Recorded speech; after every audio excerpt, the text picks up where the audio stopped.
Good evening, ladies and gentlemen. It's Hell Caesar along with my co-host Alex, aka OBC, and the White Wolf, coming at you from the Wolfpack perspective. Today is a good day. We both caught the first episode of the Book of Boba Fett, Chapter 1, and that's what we're here to discuss. We thought about doing a synopsis. If you're watching this, you've already seen the first episode. So we're just going to jump into a pros and a cons list. And I'll start off with my pros for the video, or correction, for chapter 1. I have a lot, but the first thing that hit you right in the gut the second you started watching it was just nostalgia. I've always been a Boba Fett fan from the original trilogy through the books and some of the comics. To me, any more new Boba content is good, I think. I still say to this day, the best Star Wars series I ever read was the Bounty Hunter Wars, which take place from episode 4 to episode 6. So much betrayal and backstabbing. Now, obviously, that is very much Legends. Those books come out before even the prequels came out. So there's going to be a little bit of retconning going on, but that was a damn good book series. So you got the Boba Fett nostalgia. And another pro that I liked about it was the Sarlacc. Like, I was like, oh crap, as soon as we saw the insides of it, I was like, here we go. This is what I've been waiting for, because getting cut in half by a lightsaber and falling down a shaft is one thing. Knowing you're going to be digested for thousands of years in that Sarlacc, I mean, that's almost the worst kind of hell. Maybe getting burned alive. But the way the books always would describe the Sarlacc is you're basically getting burned alive for thousands of years while you're being digested. So nostalgia, Sarlacc, pros. That's it. What are your pros? That's your it. pros, bud. That's it. Oh God, dude, I really like this episode. I think I'm gonna like the show a lot. Like you said, immediately first opening scene, the nostalgia was just hitting me left and right. Seeing the kid Boba pick up the severed head of his dad. I mean, that's cream of the crop when I was a kid. Attack of the Clones, Django. Seeing Camino, Slave One on Camino, which we know doesn't exist anymore from the Bad Batch. The Sarlacc is mixed emotions, and I will get into that in the cons list. So I'm not going to touch that. Same. Seeing Jabba's palace, awesome. I like where the episode is, where I think the show is going. I think people aren't going to give him a lot of respect, maybe, and he's going to have to take his respect or earn his respect.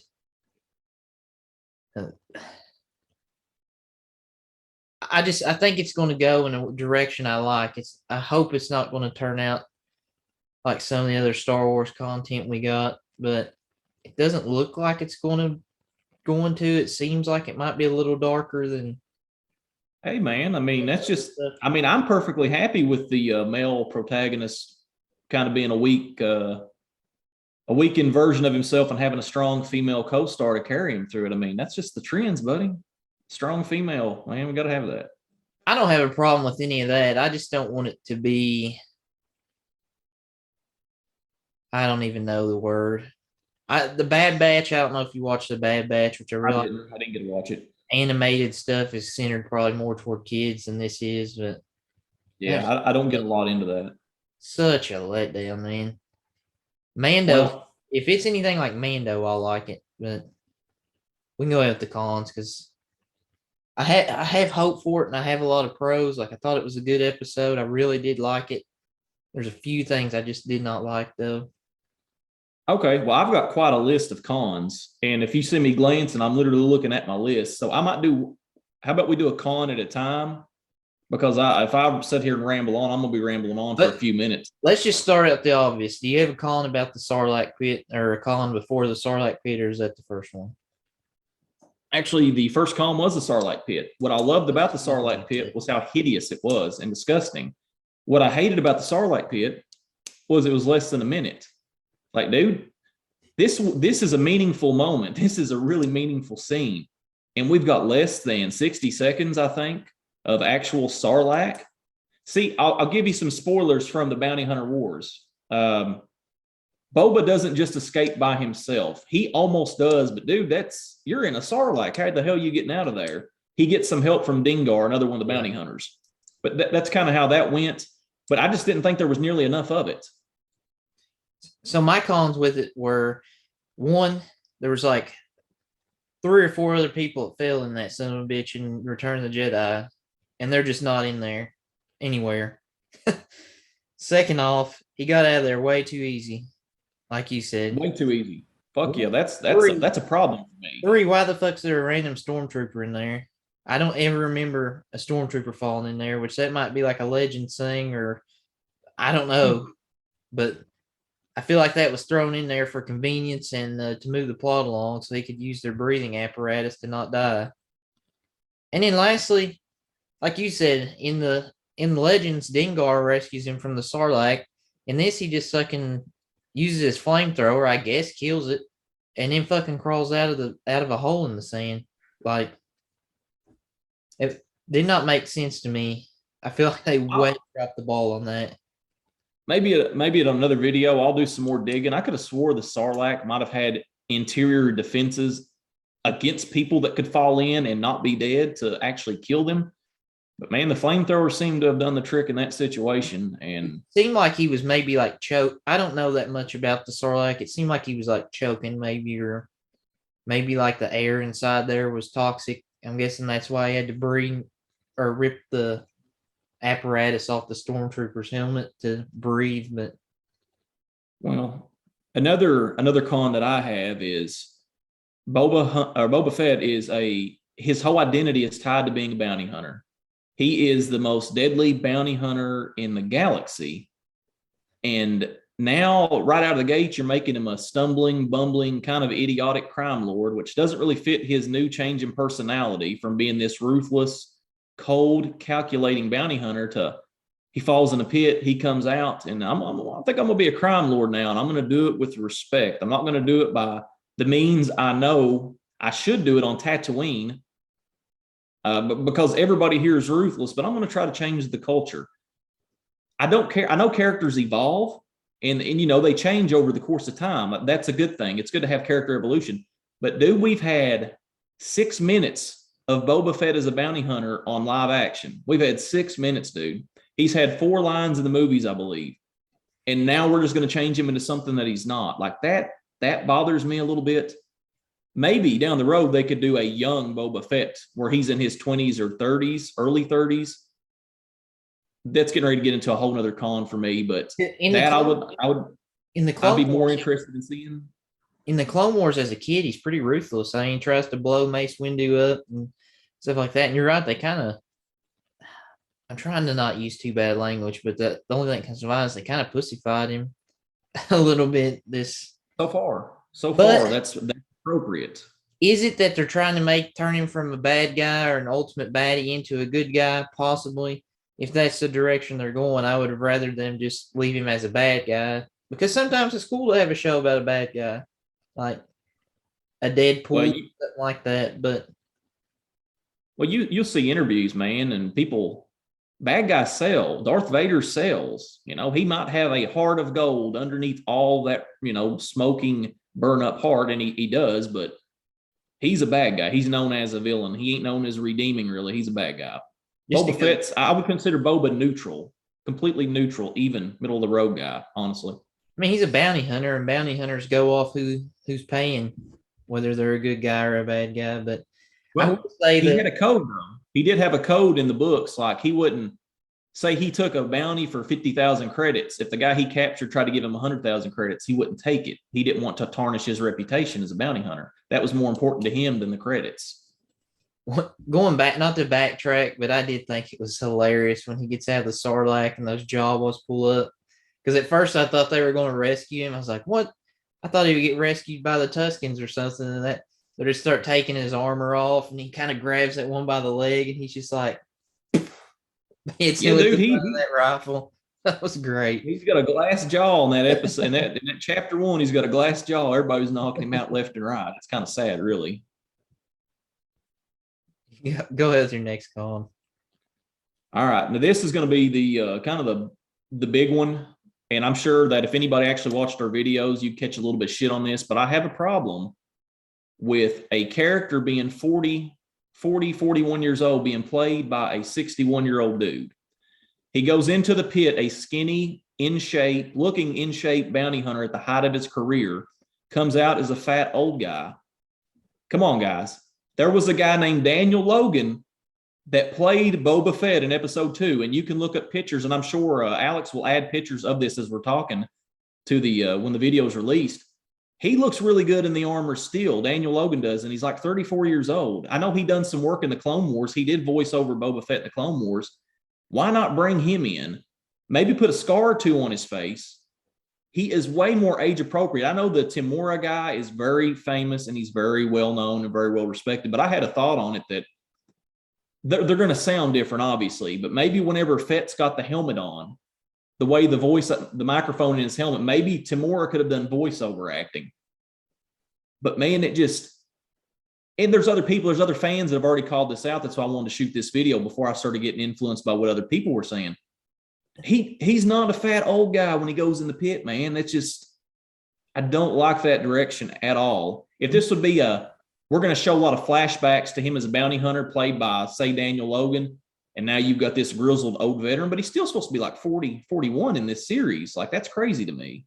You know what I wonder now that you said that? I didn't think about that.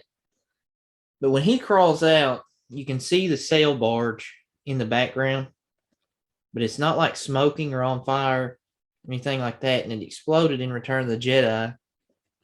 I'm starting to wonder, how long was he in the Sarlacc pit? Because he must have been getting nourishment in there. It says how long he was in there, but at the same time, the Mandalorian, which I'm assuming this in the same time frame, isn't that far after Return of the Jedi, because there's still Imperial remnants. Come on, bro, you're a Star Wars nerd. Where's your timelines at?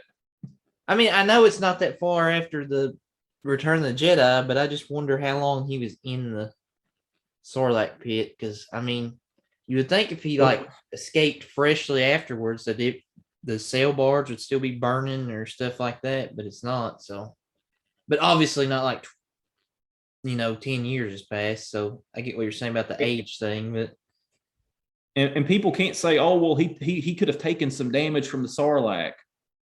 Not that much damage. He wouldn't have gained that much weight from being in the Sarlacc, and his head wouldn't have been burned up. He had a helmet on. His helmet was intact, and it didn't seem to have any damage. So that kind of throws that out. And this ain't a knock on the actor. The actor's awesome. He looked amazing as Jango Fett. Looked like a badass. But hey, man, we should have gave his son a chance to play who he actually played. Daniel Logan should have played Boba Fett. I don't know much about Logan. I know he's been in a few movies since, but he looks the part. He still looks the part, in my opinion, of what I would expect. I'll touch on a con real quick. It's going to be a short one. The Gamorrean guards, I like their characters, but God bless, man. How hard would it be to model a Gamorrean after what they look like in Return of the Jedi? The Mandalorian didn't do it, and this didn't do it. And why? It's I don't get it. Well, were they more animatronics or just like a big costume versus? I'm guessing just being more people with some makeup and added effects. Big prosthetic would be my guess from Return of the Jedi, but because they were kind of like fat, more armor, and kind of moved real slow. But in this, they're all like big, look like dudes with a pig head on, because they got like man bodies with a pig snout on instead of like looking like a full-blown pig.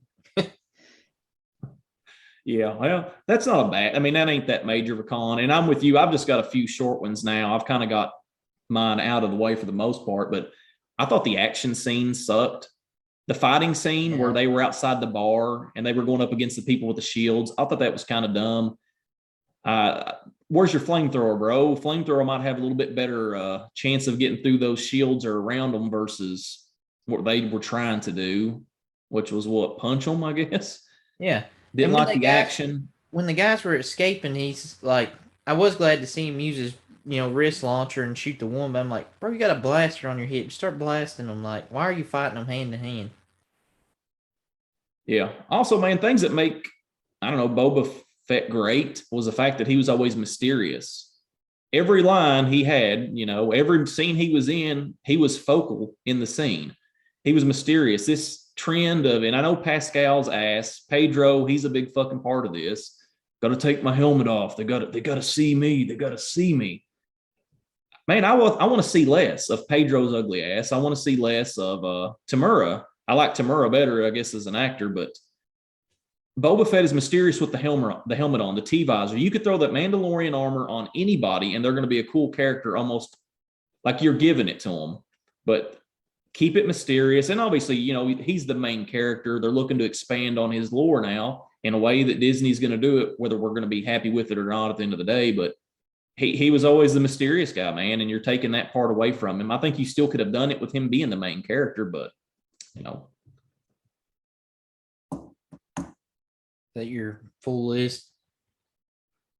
not exactly. The new costume sucks compared to the original. I can pull up the original from the late 70s, early 80s. Still looks awesome. It's so unique. This is just cosplay looking shit. So don't like the new look at all. I loved I love the contrast between Django and Boba. Django was so shiny and clean, and his armor looked pristine, and Boba had a cloak on, he had dents everywhere, and his paint was chipped. I love that. I actually prefer Boba to Django any day of the week. So I enjoyed Django's armor. Now it's all cleaned up, aside from his helmet dents, and yeah, dude, that's about my cons, I guess.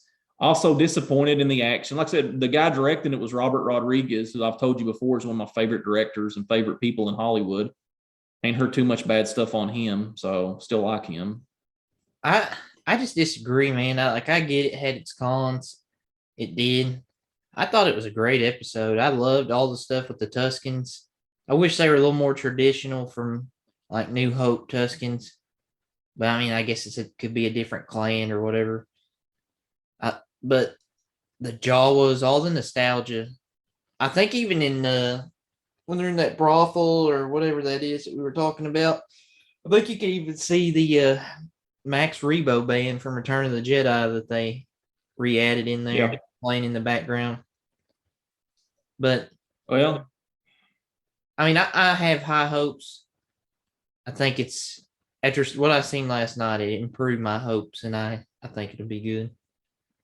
oh, do I plan on watching the next episode? Sure. I'm gonna watch all the rest of them because I have a feeling that it will pick up in some better ways. I do think that.